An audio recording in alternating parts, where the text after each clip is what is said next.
Еве и на мене ми е денеска чест и задоволство што сум гостин во општина Конче.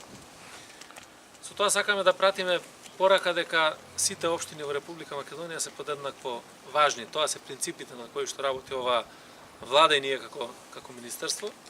Посебно што денеска имавме можност да присуствуваме на промоцијата на Советот за превенција. Тоа е еден од клучните алатки кои што Министерството сака да ги возобнови, за да ја вратиме таа алка помеѓу граѓаните, помеѓу македонската полиција. Ако сакаме да имаме доверба кај граѓаните, ние мораме да соработуваме, а еден добар дел од зголемувањето на безбедноста секаде во Република Македонија ќе значи и превенцијата.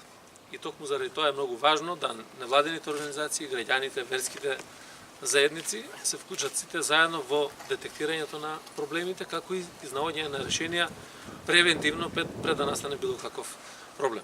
Исто така имавме средба, разговаравме со градоначалникот на општина Конче, со градоначалникот на општина Радовиш за идеите за развој на овој регион, што е тоа што ние како влада можеме да помогнеме. Разговаравме околу проектите кои што сега ќе бидат реализирани, се наоѓаат во делот на инфраструктурата и во делот на социјалата. Владата на Република Македонија е отворена за соработка и врз основа на таа взаемна соработка низа на проекти сакаме да учествуваме и во развој на целиот овој регион.